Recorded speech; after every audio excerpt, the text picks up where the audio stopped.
put my best foot forward. In this case, my best button. That's why I'm polishing my brass buttons. See, we're very proud of our harbor, and we love to share it with our guests. There was a time when we felt very sad about the harbor. Oh, there was garbage everywhere. I mean, it was in the water, it was under the water, it was all around the shore. It was even over on the sandy beach. And the children weren't coming to play anymore. Well, the tugboats wanted to clean up the harbor so the children would come back. They decided to have a great harbor cleanup contest. Well, that was quite an event. It was the day the tugs had all been waiting for. The day of the Great Harbor Cleanup Contest. The tugs were gathered around the dispatcher at the Great Ocean Tug and Salvage Company dock. The dispatcher was going to be the judge, and as the Harbourmaster, I had given a special blue and green flag to go to the winner. Each tugboat announced what they were going to do in the contest. "I'm going to speak to some of the ships and boats and ask them not to throw litter in the water," said Emily proudly. "I'm going to use my underwater sonar machine to find junk on the bottom of the harbor," declared Fodak.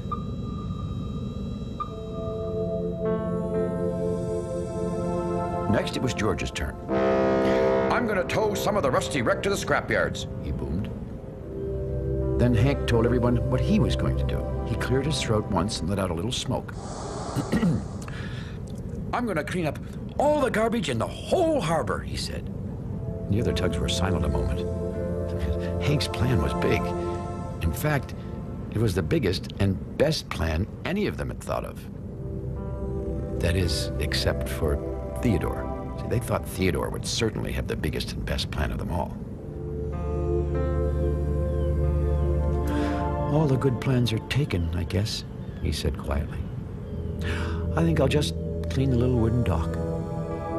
The little wooden dock? The other tugs didn't think that was much of a plan. I mean, Theodore's plan seemed so small, and the others were so big. How would he ever win the contest? Theodore was sad. Lily the lighthouse blew her foghorn to officially begin the Great Harbor Cleanup Contest, and the tugs set off. All except for Theodore, who only floated slowly towards the little wooden dock. Emily asked Fillmore the ferry to tell his passengers to please not throw their litter in the harbor. Fodak was pulling Bonavista barge along, and she had her special lifting crane.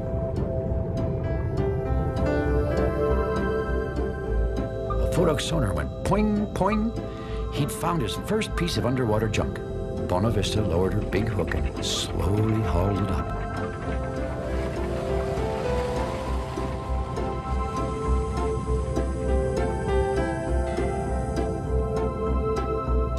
George began to pull pieces of the rusty wreck up onto his deck using his strong towing rope. Hank began his big plan. He searched and he searched, and finally he found what he was looking for. An old fishing net. Meanwhile, Theodore was using his bumpers to scrub and rub away the grime and gunk on the little wooden dock. "It's a very small plan, really," he said to himself, "and I probably won't win the contest. Oh well." Around noon that day, the tugs returned to the Great Ocean dock to have a little rest. They were eager to report to the dispatcher about everything they had done in the contest so far. "I spoke to 7 ships, and they all promised not to litter or empty their dirty water in the harbor anymore," said Emily. "I found a junk car, lots of old oil drums, and some bumpers," announced Fodak. Now it was George's turn. "I've almost finished towing some of the rusty wreck to the scrapyards," he roared. Everyone turned to Hank. All morning long, the tugs had been keeping their eye on him, and they were all very puzzled. None of them knew quite what it was he had actually done. Hank smiled calmly and told the dispatcher, "I have finished getting ready to begin cleaning up."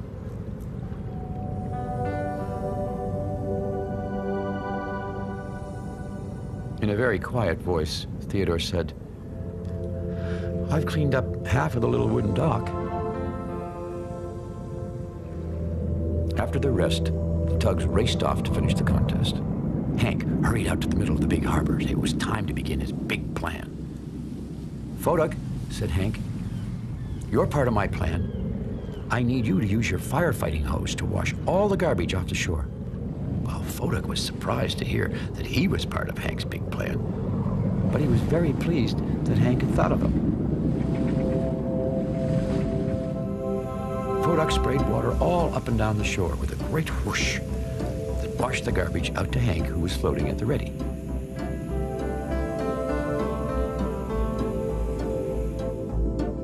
Later, Foduck began to think to himself, Hank is going to clean up all the garbage in the whole harbor. He'll win for sure. So Foduck decided that he would find all the junk on the bottom of the harbor. Then he would win the Great Harbor Cleanup Contest. When Emily heard that Foduck was going to clean all the junk on the bottom of the harbor, she was sure that Foduck would win the contest. So she decided she would get everyone in the harbor to stop littering. But there were so many ships and boats in the Big Harbor, Emily didn't know where to begin.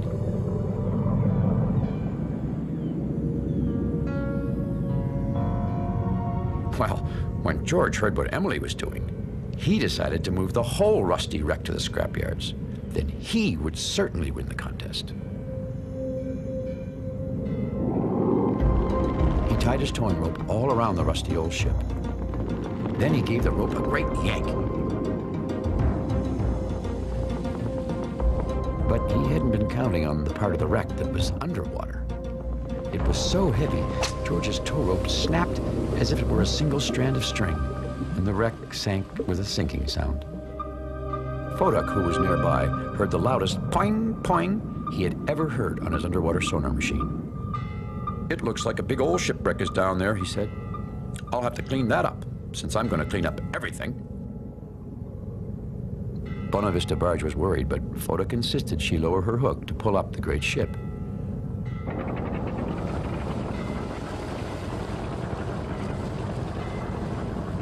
But she couldn't. It was simply too big.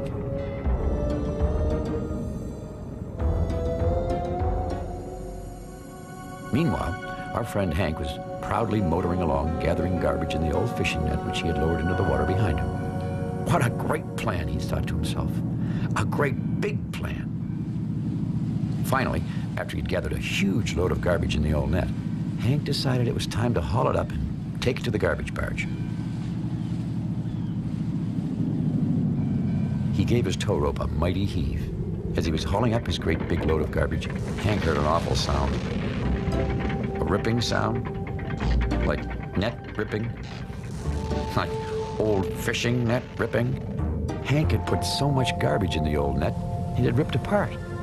All the garbage he had been collecting so carefully floated away as if he'd never done any work at all.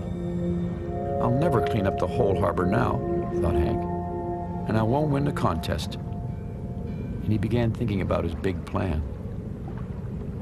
And the more he was thinking, the less he was doing. As a matter of fact, all the tugs were thinking. Now that their plans were so big, how would they ever get them done and win the contest? And the more they were thinking, the less they were doing. All the tugs except one. Theodore was scraping and scrubbing away on the little wooden pier. Now, he felt like stopping. I won't win the contest, he said to himself.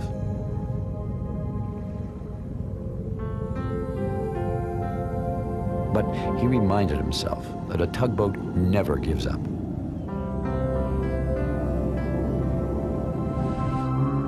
All the tugs heard Lily's horn. The Great Harbor Cleanup Contest was over. They gathered round the dispatcher, waiting for him to announce the winner. And the winner is, said the dispatcher, and the tugs all held their breath. Theodore! Theodore? The other tugboats were amazed. But, said Foduck, he was only cleaning a little dock. It wasn't the biggest plan, said Hank. The dispatcher explained that Theodore was the winner because he was the only tug who finished the plan he had started, even if it was the smallest plan of all.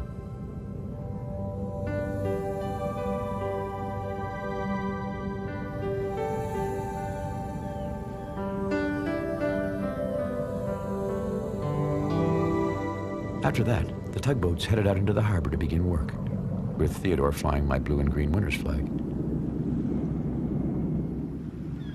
They were just passing by the sandy beach.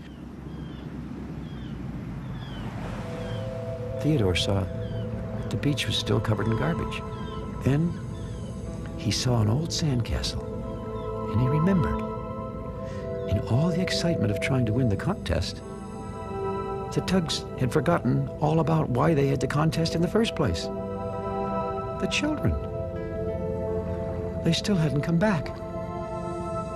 Theodore began to think. He was thinking about the great harbor cleanup contest and big plans and small plans, but most of all, he was thinking about the children. The more he was thinking, the louder he raced his engine. And the louder he raced his engine, the faster his propeller went spinning and the faster Theodore went. What was he doing? Theodore! Theodore! Cried the others. Well, it looked like he might crash right into the beach. At the last moment, Theodore turned sharply from the beach, making a big wave that splashed up on the sand, and it washed some of the garbage into the water.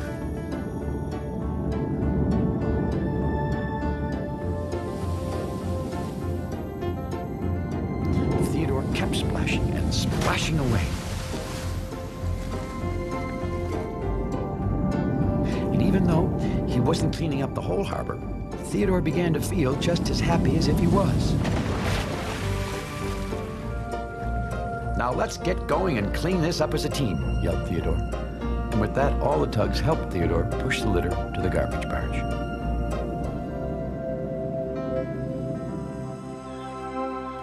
A little later, just as the afternoon was putting on a golden scarf for dinner, the tugs were on their way home from work when they saw a wonderful sight. The children. The children had come back to the clean sandy beach. Well, that day, everyone was a winner. The tugs and the children, everyone in the Big Harbor.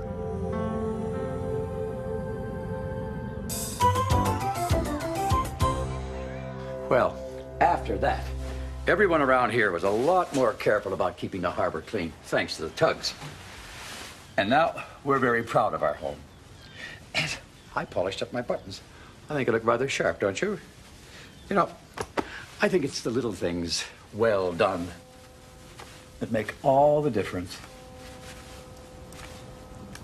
Well, thanks for visiting us here in the Big Harbor, and we'll see you again next time.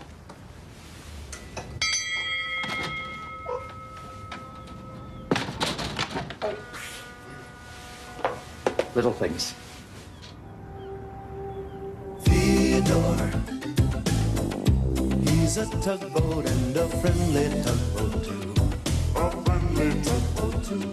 Oh, Theodore likes to do the things that friendly tugboats do. Pushing and a pulling in the great big harbor, in the great big world is so much fun. So many brand new things to discover. Waking with the sun, gotta get the job done. Oh, Theodore and Emily, Theodore, Hank and George, and the Harbourmaster too.